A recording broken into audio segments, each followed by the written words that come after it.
Hi, welcome to Coffee with Carrie. Here's your host, Carrie LeZotte. Hello, everybody, and thank you for joining us today. If you are watching live, please say hello or stand by to type in a question. We'd love to hear from you. And I just want to say if you're interested in producing a show like this, or you want to come into our studio here in Bloomfield Township and produce a show, I invite you to come in. Let's talk about it. We can have coffee and get you started on something like this. I'm just going to mention our thank you to our sponsor, White Pine Coffee, who's a roaster out of Oxford, who's been very generous to supply us with coffee here in the studio, and it's what I would serve to you if you came in. So I welcome you to do that. Today I have with us Olivia Olsztyn-Budry, who is the Director of Engineering and Environmental Services here in Bloomfield Township. And thank you for joining me, Olivia. Welcome. Thank you. Happy to be here. So, so you got your master's, I was going to mention this, and your BS from Lawrence Tech University, which is right down the street in civil engineering. Can you tell me, so how long, was this your job right out of school and you've been here for a long time? Or can you tell me about how you ended up here in the township and how long you've been here? Sure. While I was in school, I worked for a private development firm, a consulting firm. And then I finished my bachelor's and went back to get my master's. And while I was getting my master's, I worked directly for the university for about a semester. And then while still working on my master's, I worked for another consulting firm that focused mainly on environmental factors. And then after that, I had some connections, some people that I'd worked with collaboratively through my consulting job who had mentioned there was some opportunity at Bloomfield Township. So I came to the township and I started in 2007, but I was part-time for just over a year and then full-time in 2009. Okay, great. So tell me, did you always want to be an engineer? No, I didn't really know what it consisted of. But when I was looking at universities, I had the opportunity to go to Lawrence Tech. I actually started off in environmental sciences. And after looking at the program and comparing other programs at Lawrence Tech, I decided to switch to civil engineering, and the rest is history. Well, I feel like Southeast Michigan is kind of a mecca for engineers, just in general. There's so many engineers here, more than I think many parts of the country. So I'm always just curious about that. So tell me, what do you do in your job as director of, director of engineering and environmental services? What does that mean here in the township? So this department, we handle a very wide variety of activities. First off, we oversee all the construction of private development. So whether it's a new subdivision or a new commercial building, this department reviews the engineering plans. We make sure all the permits that are needed are obtained. If there's extensions of the public water system or public sewer system, we review the plans, make sure they conform with our standards and that we get all the permits. And then during construction, we monitor that work. We also oversee the township's water and sewer system capital improvement program. So that is where we have our own water system and our own sanitary sewer system that serves our residents. Well, just like any other asset, it gets older and it needs rehabilitation and repair and maintenance. And so we manage the program to say, okay, we need to replace these water mains or we need to rehabilitate this sanitary sewer. So what are some of the challenges, I guess, that Bloomfield Township has that maybe other cities and townships don't have? Because I think we have so many lakes and just how it was built. So tell me, what do you think from your point? Definitely the natural features of Bloomfield Township are very significant. So we have to be aware of that.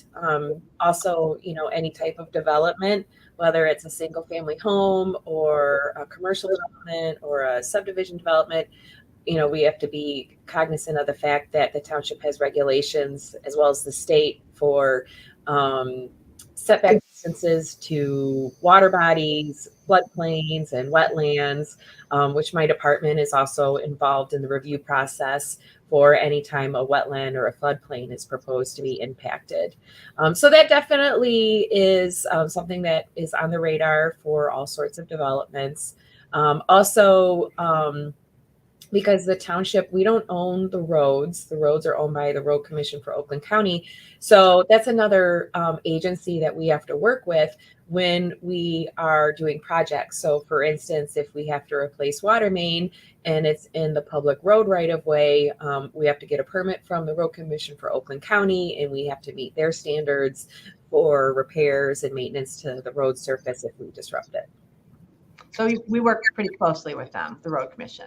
Yes, we work very closely with the Road Commission because the majority of our water and sewer are in the public road right of way. And then the township also has the special assessment district process available to residents who want to improve their roads. And we work hand in hand with the Road Commission for Oakland County through that process.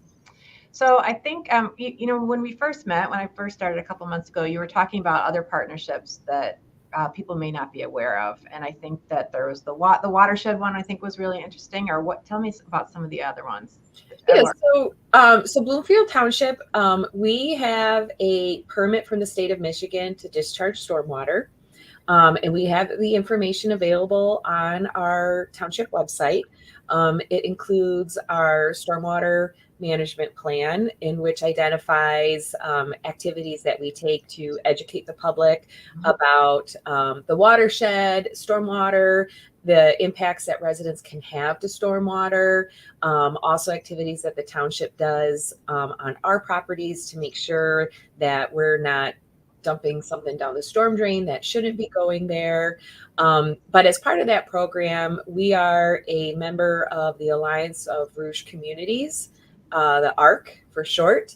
And that is a large group of communities who are all within the Rouge River watershed. And we collaborate together to address water quality issues because, again, rivers and streams, they travel through multiple communities. They don't start and stop at municipal boundaries, much like the water quality associated with those rivers and streams traverse through those bodies of water and are not limited by municipal boundaries. So it's a very good collaborative effort to address the Rouge River watershed as a whole. But we have a lot of information on that on our website. And then also on the website is a link to the Alliance Rouge Communities website. Okay, cool. And then we'll add those links on the web pages because right now we're broadcasting on Facebook pages, on YouTube, and LinkedIn. So we can add those links that we're talking about. I guess one of my favorite projects that you manage is the Safety Pass. And I know that was something we wanted to do was create this map. So people who are residents of the township, they should have received this newsletter in the summer. And we did an extra page that had the Safety Path map on it and some features of that. And then we did a little video that kind of walked you through some of those features. But what is the maintenance like? I mean, what is required to keep those Safety Paths over 70 miles of Safety Paths? How do we maintain all of that? What's our responsibility? Our Safety Pass system is very significant. It's really grown over the years. It continues to be a program that we receive a lot of positive feedback from. So in addition to installing the new pass, we always have to maintain our existing pass. We want to make sure that we're staying on top of removing trip hazards, where maybe the concrete slabs heave over the winter or they settle. So part of the maintenance that we do each year is identifying those locations and having a contractor fix them. Other maintenance activities include our retaining walls, because sometimes we have to install retaining walls for the safety path. So we keep track of our retaining walls. That's the wrong picture. Yes. Sorry. I'm sorry. I said Safety Pass and I have it up here. Well, that's part of what's being live. So let's go back to this and I'm going to get up the right picture, but you keep telling us about the Safety Pass. All right. And I was like, oh, I have it right here. All right. Let me get the picture that I should have. Yeah. So right now we do have two different contractors in the township. One contractor is doing maintenance on the concrete slabs. And then another contractor is doing maintenance on our retaining walls associated with some of the safety path. So right here is a picture of a retaining wall replacement on Hickory Grove. And they have to replace a wall that was built. And walls go in because of steep changes in grade, because the safety path has to be very flat for ADA compliance. And so sometimes if we have to build up the surrounding ground or cut down, we have to put in a retaining wall to stay within the public road right of way. So this year we do have a retaining wall program. I think it was a total of 13 sites, and they're just wrapping up right now. And then also this year we started a ADA compliance master plan. So we took a look at all of our pedestrian crossings associated with the safety path to see which ones are in compliance with the current ADA standards. We identified the ones that are not, and they could not be for varying reasons. It could be that if it's a signalized crossing, the signal push button is not correct or in accordance with the current requirement. It's not located correctly. It could be that there's a lot that goes into it that people don't realize, right? Mm-hmm. Yeah. So that program will be starting next year. So can you tell me, so we have a millage coming up related to the safety pass. Can you explain, so is that covering the kind of things that you're talking about? It's not an increase, is that right? Correct. It's just a renewal from the previous years. Yeah. And it covers all aspects of the safety path program. It covers construction of the new path, maintenance of the existing path, the ADA compliance program, the retaining wall program. And then also it includes other maintenance like trimming vegetation that surrounds the paths, fixing fences. We put the split rail fence in a lot of places. Oh, and those look so nice. They really look good. Yeah. So tell me, how many people do you have working for you, and how many people does it take to make all this stuff happen? And some of these are contracts that we're managing. Yeah. So in-house, there's myself and 5 other people that make up the EESD department. And then we work closely with our consultant, Hubble, Roth & Clark, for our capital improvement program and our safety path program, and also our any private development. And then we use other consultants as needed for other projects, such as a consultant that specializes in wetlands when we need a wetland consultant. We have one program that the township has done for many years is a program to manage spongy moth, or formerly known as gypsy moth. That was a contracted program. And so we started with a new contractor this year. So I do have another picture to share. Hopefully this will work this time. This is the project that's happening up at Long Lake. So what happened here? What's going on? So the township owns sanitary sewer that runs along Long Lake Road and also crosses Long Lake Road in this area. And the township received a grant from the state of Michigan to televise our sanitary sewer system in order to develop a wastewater asset management plan. And we televised a significant amount of sanitary sewers in the township and identified some sections, including this section, that needed to be addressed. I'm sorry, are you saying televised? Televised, yes. Because that means something different. I think it means something different to me than it does to you. So can you explain what that means? Yeah, it's actually a camera, basically a remote control car, and it goes in the pipe of the sewer, and it drives down the sewer, and we can see inside what it looks like. Oh, okay, cool. All right. So you have footage of that? Yep. Yes. And so I'm going to get that footage, and we're going to show people what that looks like. So that project, we identified a section of sanitary sewer that needs to be replaced. And so this project requires the closure of Long Lake Road, both because the sewer crosses Long Lake Road and also runs parallel to it. And the area that the contractor has to work, they need to be in the road right away. Yeah.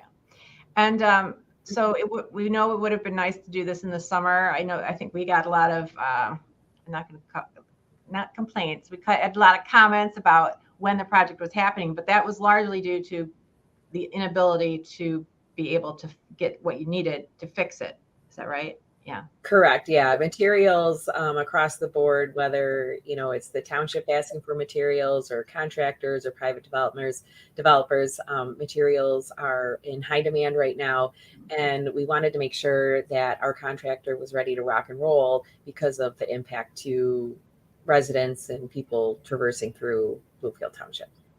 So I'd like you to tell us what kind of a typical week is like for you. I know that there have been some atypical weeks lately where it was like you were working, pretty much every day there's something happening. So can you tell us what a day in the life is like for you?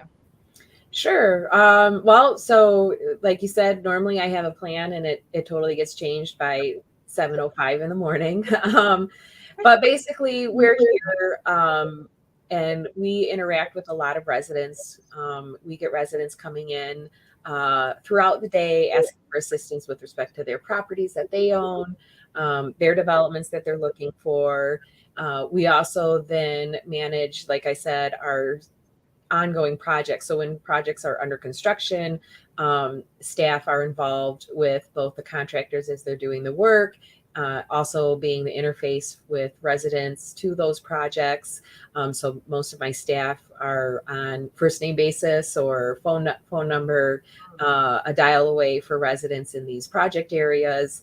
So a lot of time is spent with respect to that and coordinating those activities between the projects, the impact to the residents and the residents. Well, thank you. Thank you for sharing that. And I forgot to share our safety path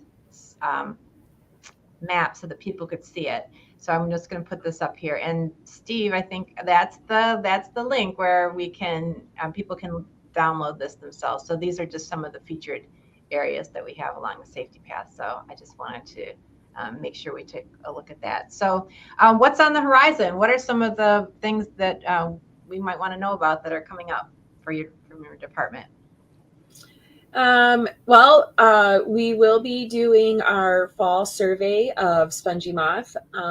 So residents may see some survey activities starting in early November. There'll be no impact to the residents. And of course, any consultant working for us will have proper identification and they'll have bright yellow vests on. And then, of course, we'll have the safety path millage coming up in November, not too far away. And then we are planning for more sewer and water main replacements as part of our capital improvement program for next year. And we're also looking at our plan for repairs and maintenance of the safety path for next year. Oh, and so if people see anything wrong with the safety path, we can't be everywhere at the same time. So really the residents who are using the path and they come across something, they're the ones that need to let us know that something needs to be repaired at times. So absolutely. The residents, I've said before to the board of trustees, they're our best watchdogs of the safety path system. I don't have somebody, I'm sure it would be a wonderful job, but I don't have somebody who walks all 70 miles of the safety path every year. So many of our locations that are identified for rehabilitation come to us through residents. But then also residents will reach out and let us know if the vegetation is just growing over the path. So that is a quick fix. That's something we've done internally. But it's always good to reach out to the township. Well, I just want to thank you so much for joining me today and sharing with me what you do and our viewers, what you do in the department, letting them get to know you a little bit better.